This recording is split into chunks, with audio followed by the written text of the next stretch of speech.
Good morning everyone, welcome back to CP Yadav classes. आज हम paper one का कुछ पीआई को डिस्कस करेंगे। पीआई क्यू के साथ ही साथ हम कुछ कंसेप्ट भी क्लियर करेंगे, ठीक है।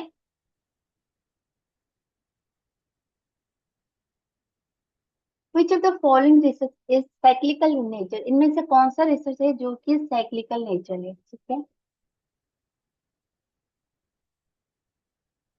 एक्शन रिसर्च है जो कि साइक्लिकल इन नेचर है। ओके, हम इन तीनों रिसर्च को डिटेल्स में डिस्कस करेंगे। What is fundamental research? Fundamental research क्या है? फंडामेंटल रिसर्च एक प्योर और बेसिक रिसर्च है जो कि न्यू नॉलेज फाइंडिंग के लिए होता है। फंडामेंटल रिसर्च का न्यू नाम क्या है?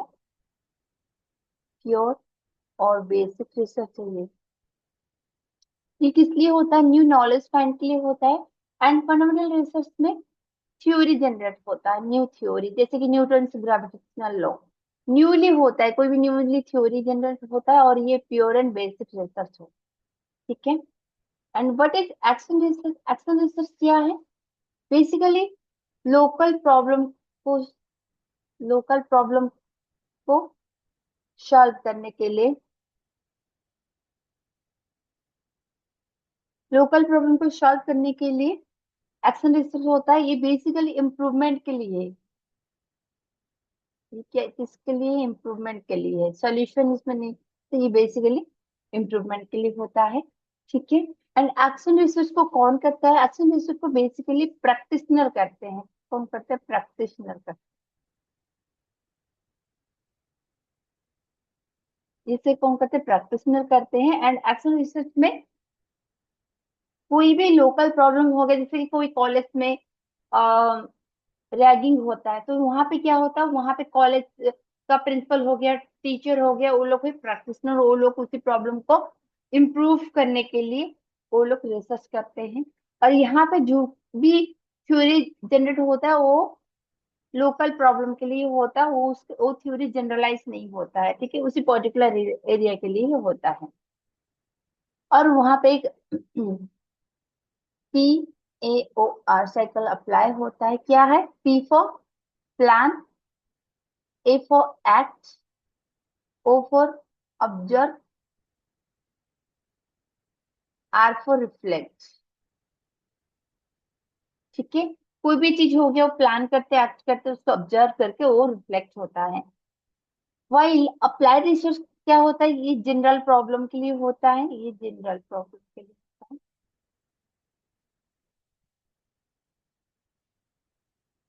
और यहाँ पे कोई भी चीज को प्रॉब्लम होता है तो उसको सोल्यूशन के लिए रिसर्च किया जाता है। और ये रिसर्च कौन करते हैं? एक्सपोर्टर करते हैं।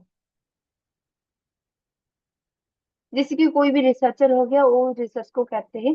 एंड अप्लाइड रिसर्च में जो भी थ्योरी जनरेट होता है वो जनरलाइजेशन होता है, मतलब हर जगह पे वो थ्योरी अप्लाई होता है।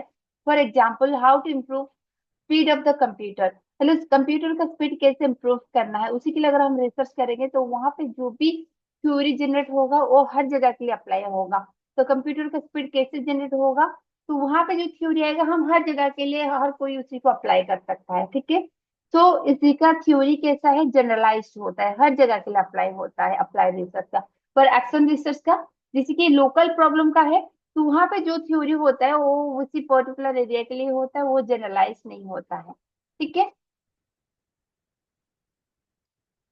Okay, if a baseball coach calculate batting average, range दिया है 0 to possible high score of 500, then what skill would be used, ठीक है। हमने पढ़ा है 4 measurement scale: interval scale, ratio scale, nominal scale, interval, ordinal scale. हमने 4 measurement scale पढ़े हैं।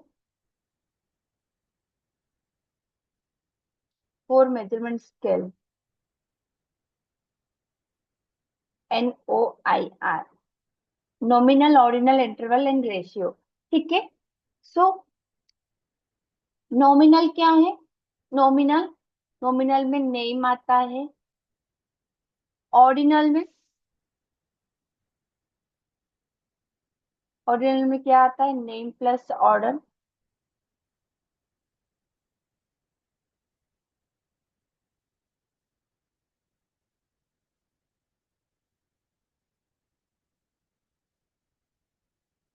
इंटरवल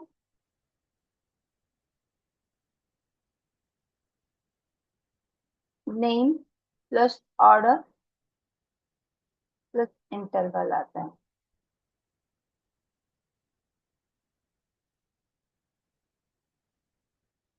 रेशियो में क्या आता है? Name plus order plus interval plus absolute zero आता है।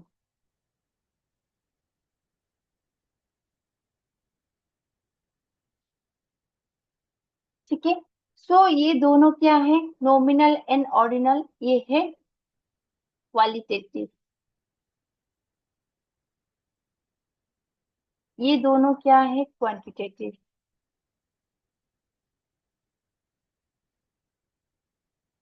ठीक है। नॉमिनल एंड ऑर्डिनल स्केल है qualitative and interval and ratio scale है quantitative. So nominal and ordinal का डेटा क्या है?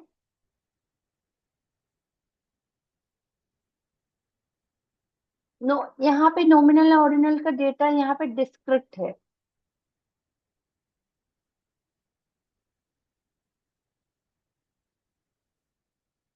डिस्क्रिप्ट का मतलब क्या है? यहाँ पे जो भी डेटा होगा उसको हम फर्दर डिवाइड नहीं कर पाते, सब डिवाइडेड नहीं होता डेटा का, मतलब कोई भी डेटा पॉइंट्स पे नहीं होगा। ठीक है। यहाँ पे जो भी डेटा होगा उसको हम फर्दर डिवाइड नहीं कर सकते, जैसे कि नेम, नेम को आप फर्दर डिवाइड नहीं कर सकते हो, उसका सब पार्ट्स नहीं बना सकते हो, कोई भी ऑर्डर्स का सब पार्ट्स नहीं बना सकते, तो वो होता है डिस्क्रिप्ट, डिस्क्रिप्ट डेटा। पर यहाँ पे डेटा क्या है? ये दोनों का कंटिन्यूअस डेटा। ये दोनों पे डेटा क्या है? कंटिन्यूअस। मतलब जो भी डेटा होगा आप उसका आगे सब ग्रुप बना सकते हो, मतलब डेटा पॉइंट्स में हो सकता है, उसको आप सब ग्रुप बना सकते हो। ठीक है। और ये दोनों क्या है? नॉमिनल एंड ऑर्डिनल क्वालिटेटिव, और ये क्या है? क्वांटिटेटिव। ठीक है। सो नॉमिनल में क्या है? कोई भी चीज का नाम आता है। ऑर्डिनल में, ऑर्डिनल का एग्जाम्पल क्या है यहाँ पे? जैसे कि कोई चीज को ऑर्डर में आता है, जैसे कि क्लासरूम, क्लासरूम में बच्चों का, क्लास में बच्चों का, स्टूडेंट्स का rank, first, second, third and so on, ये क्या है? ये ऑर्डर में आता है। ठीक है। एंड इंटरवल क्या है? इंटरवल पर्टिकुलर एक इंटरवल में आता है जो कि इंटरवल स्केल में है, उसमें नेम भी आएगा, ऑर्डर भी आएगा, इंटरवल आएगा। इंटरवल का एग्जांपल क्या है? इंटरवल का एग्जांपल क्या है? जैसे कि फारेनहाइट स्केल का हो गया या फिर सेल्सियस स्केल में हो गया, तो ये क्या है? एक पर्टिकुलर इंटरवल में आता है। 100 फ़ारेनहाइट, 200 फ़ारेनहाइट, 300 फ़ारेनहाइट, ये क्या है? एक पर्टिकुलर इंटरवल में आ रहा है। ठीक है। ये हो गया इंटरवल। एंड रेशियो में क्या है? रेशियो में नेम भी होता है, ऑर्डर भी होता है, इंटरवल भी होता है, उसी के साथ साथ यहाँ पे क्या है? एब्सोल्यूट जीरो होता है। ठीक है। इसका एग्जाम्पल क्या होगा? जैसे कि कोई भी चीज का ड्यूरेशन हो गया, ड्यूरेशन, मास, हाइट, वेट,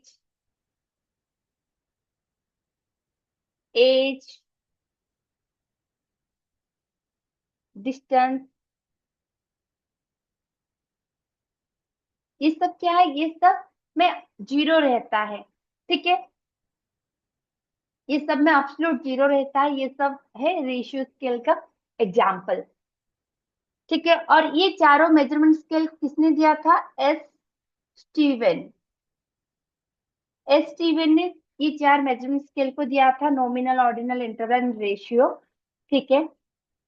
नॉमिनल में सिर्फ नेम आता है, एंड ऑर्डिनल में नेम के साथ ऑर्डर भी आता है, and nominal and ordinal qualitative है, and interval and ratio quantitative है।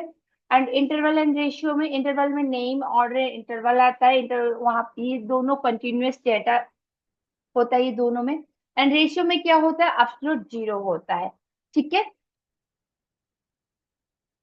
सो यहाँ पे क्या दिया है क्वेश्चन में? यहाँ पे कोई भी एक रेंज दिया है जो कि 0 टू पॉसिबल हाई स्कोर दिया है। तो हमने अभी पढ़ा एब्सोल्यूट जीरो किस में होता है? रेशियो स्केल में होता है। ठीक है। तो इसका आंसर क्या होगा? रेशियो स्केल होगा। The average marks of 19 children in a particular school is 50. When a new student with marks 75 joins the class, what will be the new average of the class? ठीक है, एक class का दिया है, average दिया है 19 children का, फिर वहां पे एक न्यू स्टूडेंट ज्वाइन कर दिया है जिसका मार्क है 75, फिर टोटल एवरेज पूछा है। तो first average marks of 19 children is 50। तो टोटल मार्क्स ऑफ 19 चिल्ड्रन कितना होगा? 19 इंटू 50, तो कितना होगा? 950। ठीक है, फिर क्या हुआ, एक न्यू स्टूडेंट ज्वाइन किया, उसका मार्क्स कितना है? 75। यहाँ पे हमने टोटल मार्क्स कर लिया 19 स्टूडेंट का। ठीक है, न्यू स्टूडेंट ज्वाइन किया मतलब टोटल स्टूडेंट कितने हो गए? 19 थे, एक ज्वाइन कर लिया, तो टोटल स्टूडेंट हो गए 20। यहाँ पे 19 स्टूडेंट का मार्क्स हो गया 950। ठीक है, तो उसने पूछा है टोटल स्टूडेंट्स का एवरेज। पहले थे 19, फिर एक ऐड हो गया, टोटल स्टूडेंट हो गए 20। तो 19 स्टूडेंट का टोटल मार्क्स थे 950। एक स्टूडेंट ऐड होने के बाद टोटल मार्क्स कितना होगा? 950 प्लस 75 कर देंगे, 51025। तो ये था 19 स्टूडेंट्स का मार्क। फिर एक स्टूडेंट ऐड हुआ जिसका कि मार्क था 75, तो टोटल हम ऐड कर दिए तो 1025 हो गया। ठीक है, अभी पूछा है न्यू एवरेज। न्यू एवरेज मतलब 1025 डिवाइडेड बाई 20। ठीक है, क्योंकि पहले हमारा 19 स्टूडेंट थे, उसका हमें एवरेज पूछा है तो 19 इंटू 50 कर देंगे। उसके बाद एक न्यू स्टूडेंट ज्वाइन किया, मतलब 19 थे और एक ज्वाइन किया तो 20 हो गया। ठीक है, तो यहाँ पे 19 स्टूडेंट का टोटल मार्क्स मिला था हमें, एक न्यू स्टूडेंट ज्वाइन किया था तो उसी को मार्क्स हम ऐड कर दिए, फिर न्यू एवरेज मांगा तो 90 प्लस 120 इससे डिवाइड कर देंगे, इसको काटेंगे, 51.25 होगा आंसर। ठीक है,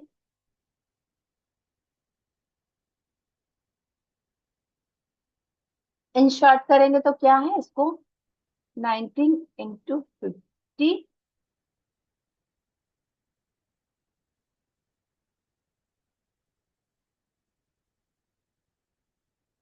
950, तो 950 प्लस 75, 1025। न्यू एवरेज कितना होगा? 1025 प्लस 20, क्योंकि पहले 19 स्टूडेंट थे फिर वन ऐड हुआ, तो टोटल स्टूडेंट हो गए यहाँ पे 20। यहाँ पे टोटल, ये टोटल 19 स्टूडेंट का ये है टोटल मार्क्स।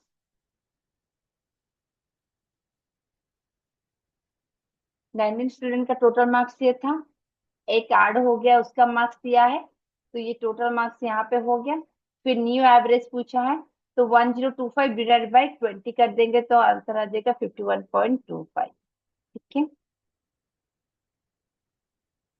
यहाँ पे क्या, average of the marks of 25 student in A class. Class में कितने स्टूडेंट है? 25 स्टूडेंट का एवरेज मार्क्स दिया है एक एग्जाम में। ठीक है, और उनका मार्क्स कितना? 19। 25 स्टूडेंट, एक क्लास में 25 स्टूडेंट का एवरेज मार्क्स दिया है 19, तो टोटल मार्क्स कितना होगा? 25 इंटू 19, 12, 5, ओके। सो एक क्लास में टोटल 25 स्टूडेंट थे, उनका एवरेज मार्क्स दिया 19, उनका एवरेज मार्क्स थे 19। सो मैंने उनका टोटल मार्क्स निकाल दिया 475।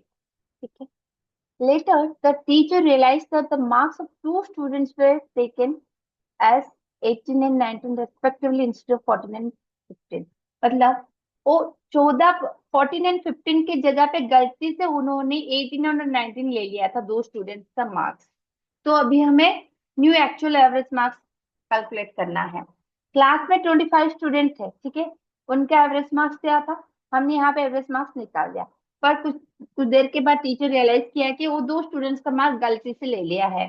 ठीक है, तो क्या करना है, जो मार्क्स गलती से लिया है उसको माइनस कर देंगे, और जो एक्चुअल मार्क्स है उसको प्लस कर देंगे।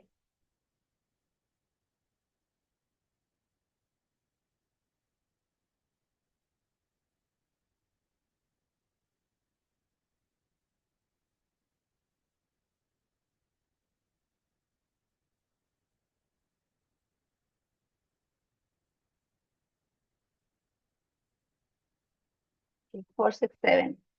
ठीक है, अभी क्या करना है, न्यू एक्चुअल एवरेज, अभी न्यू एवरेज निकालना है।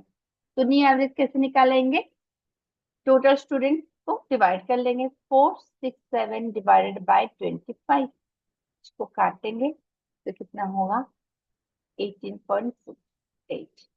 ठीक है,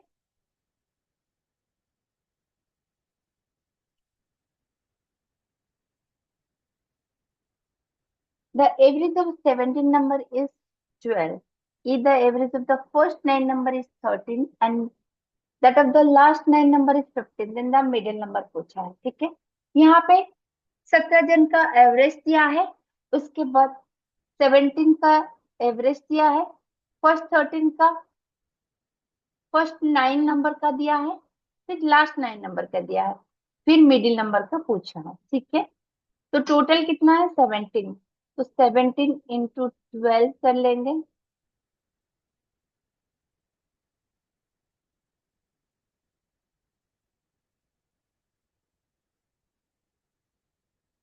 ओके, कितना है, और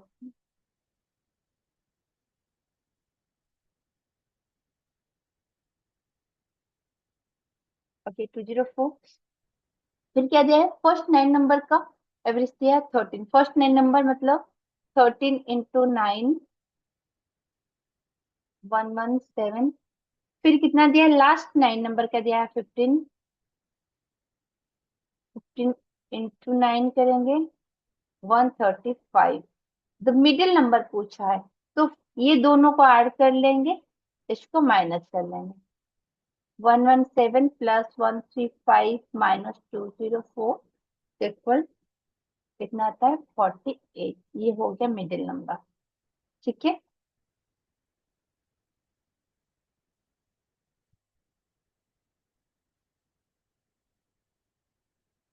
ये है आपके लिए एक होमवर्क क्वेश्चन, ये क्वेश्चन को आप सॉल्व करके कमेंट में आंसर कर दीजिएगा। अगर इस क्वेश्चन में कोई डाउट होगा तो मैं आपको समझा दूंगी। अगर आपको कोर्सेज लेना है तो इसी नंबर पे कांटेक्ट कर लीजिए, या फिर कोई भी क्वेश्चन पे आपको डाउट है तो आप पूछ लीजिए। ठीक है, इसी क्वेश्चन का आंसर कमेंट्स में दे देना, और अगर आपको सॉल्यूशन चाहिए तो भी आप बता दीजिए, मैं इसका सॉल्व सॉल्यूशन आपको बता दूँ। Okay, thank you.